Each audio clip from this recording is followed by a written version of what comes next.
तो दोस्तों अभी जो रिसेंट वॉर चल रही है मिडिल ईस्ट में, सो उसका आईटी सेक्टर पर क्या इम्पैक्ट पड़ेगा? कई लोग सोच रहे थे इससे काफ़ी बड़ा इम्पैक्ट पड़ेगा, आईटी सेक्टर स्लो डाउन हो जाएगा, हायरिंग कम हो जाएंगी। तो यही चीज़ें मैंने चैट जीपीटी से पूछी, तो उसने कुछ इस प्रकार से हम चीज़ को बताया कि भाई वॉर्स का आईटी सेक्टर पर इनडायरेक्ट इम्पैक्ट होता है, डायरेक्ट इम्पैक्ट नहीं है।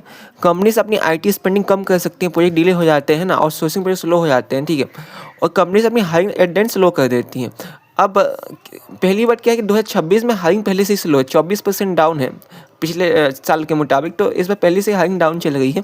हो सकता है हल्का सा और इम्पैक्ट, इंडायरेक्ट इम्पैक्ट कर वो जिससे और हायरिंग डाउन हो जाए। ओवरऑल देखा जाए तो भाई जॉब्स तो रहेंगे, बट कंपटीशन ज़्यादा होगा, कंपटीशन ज़्यादा होगा। असली कारण वो नहीं, ये 3 चीज़ें हैं। सबसे पहला तो भाई एआई, सबसे बड़ा कारण जो है आईटी में जो हायरिंग में जो डिक्लाइन है वो एआई कारण आया है। उसके बाद सेलेक्टिव हायरिंग हो रही है भैया, जिसके पास स्ट्रॉन्ग डीएस प्रोजेक्ट्स और कम्युनिकेशन है उनकी हायरिंग को कोई नुकसान नहीं पहुँचाया, बस एवरेज गाय जो है उनको दिक्कत आएगी भाई, है ना। इसीलिए अपने प्रोजेक्ट बूस्ट करो, कम्युनिकेशन इंप्रूव करो और स्ट्रॉन्ग डीएस करो भाई। और अभी भी इन सब सेक्टर्स में जॉब अवेलेबल है, cyber security, cloud, full stack, AIML में, डेटा इंजीनियरिंग में। तो भैया आप इन सब सेक्टर में जा सकते हैं। केवल फ्रंट एंड डेवलपर का आपको जॉब लेना काफ़ी मुश्किल हो सकता है। 2026 की रियल सिचुएशन ये है कि आपको ये इन सब चीज़ों पर ध्यान देना पड़ेगा भाई। स्ट्रॉन्ग प्रोजेक्ट्स, गुड डीएस और गिटहब इंटर्नशिप वगैरह, तब जाके जॉब मिलना आपको मुश्किल नहीं होगा।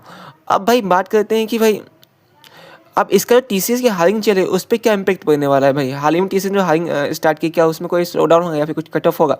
तो वो चीज़ भी मैंने यही से पूछी, तो उसने बताया भाई टीसीएस की हायरिंग भाई सबसे कम जो सबसे ज़्यादा हायरिंग हुई थी 2025 में हुई थी, 42 कैंडिडेट्स हायर हुए थे। उसके बाद भी 2025 वाले अभी भी एलिजिबल है, 2024 वाले एलिजिबल है। तो कॉम्पिटिशन तो टाइट है भाई, है ना। अभी क्या 2025 24-25 जो ले ऑफ हुए हैं वो लोग भी इधर भी आके अप्लाई कर रहे हैं टीसीएस में, तो वैसे भी वो भी कॉम्पिटिशन बढ़ा रहे हैं। तो पर हायरिंग देखा जाए तो 30 से 40 हज़ार की हायरिंग इस साल भी हो सकती है, क्योंकि जो मेन जो टीसीएस है उसका बिजनेस मॉडल ही फ्रेशर्स हायरिंग पर डिपेंड करता है भाई, है ना। अब बात करते हैं भाई ऑफर लेटर क्या डिले हो सकता है? हाँ भाई, 2 साल से सबसे बड़ा इशू रहा है कि ऑफर लेटर आने में डिले होता है।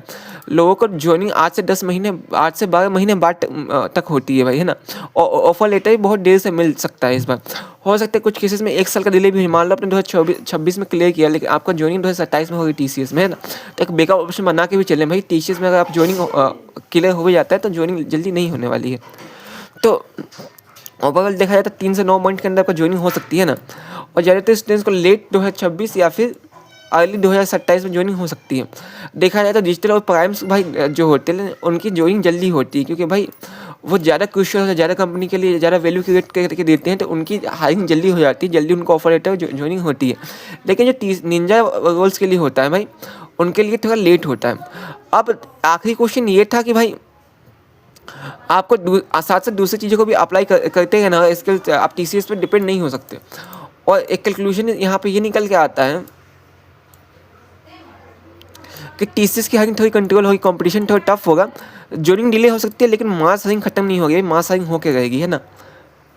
अब भाई यहाँ पूछते हैं इसलिए कि अभी नोटिफिकेशन आया था कि इस बार नोटिफिकेशन में भाई निंजा का मेंशन नहीं, तो कई लोगों को ये लग रहा था कि भाई निंजा रोल खत्म हो चुका है, कल डिजिटल और प्राइम के लिए हायरिंग चल गई है। तो उसको जब मैंने एआई से पूछा तो उसने ये बताया भाई कि इस बार टीसीएस ने रोल नहीं बस एग्जाम अनाउंस किया है, नोटिफिकेशन टीसीएस एनक्यूटी के लिए है ना। उसके टॉप परफॉर्मेंस को उनके परफॉर्मेंस के आधार पर प्राइम डिजिटल और निंजा इंटरव्यूज़ के लिए शॉर्टलिस्ट किया जाता है ना। रोल पहले से फिक्स नहीं होता, आप जो एग्जाम में परफॉर्म करो उस हिसाब से रोल होगा। लेकिन देखा जाए तो सबसे ज़्यादा हायरिंग निंजा रोल के लिए होती है। तो यहाँ पे वही सैलरी भी एकदम बताया भाई कि कितने क्या पैकेज आपको मिल सकता है। उसके बाद देखा जाए तो भैया हायरिंग निंजा की हायरिंग खत्म नहीं हुई। कुछ यूट्यूब पे बोल रहे हैं कि निंजा रोल खत्म हो गया, लेकिन अभी तक ऑफिशियल कोई अनाउंसमेंट नहीं आया है।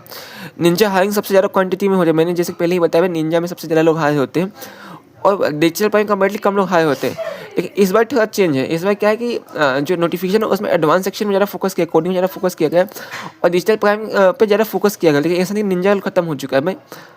अब यहाँ पे सिंपल कंक्लूजन ये आता है कि नोटिफिकेशन में निंजा का डायरेक्ट मेंशन नहीं, लेकिन एनक्यूटी के थ्रू निंजा की हायरिंग अभी भी होती है ना। और एग्जाम इसको डिसाइड करेगा, आपको निंजा मिलेगा, प्राइम मिलेगा, फिर डिजिटल मिलेगा। मैं बोलता हूँ आप डिजिटल और प्राइम के लिए टारगेट करो, अगर आपने उसके लिए टारगेट किया तो आराम से निंजा तो आपको मिल ही जाएगा भाई, है ना। तो ये था मेरा पूरा कंक्लूजन भाई कि बेसिकली जो भी आपके मन में क्वेश्चन थे वो क्वेश्चन मैंने एआई को पुट डाउन किया और उससे मैंने एक रियलिस्टिक आंसर फाइंड आउट किया। तो अगर ये वीडियो अच्छा लगा, आपको कोई डाउट्स क्लियर हुए तो इस वीडियो को लाइक कीजिए, अगर कोई डाउट है तो उसको कमेंट कीजिए। मिलूंगा नेक्स्ट वीडियो, तब तक के लिए जय हिंद।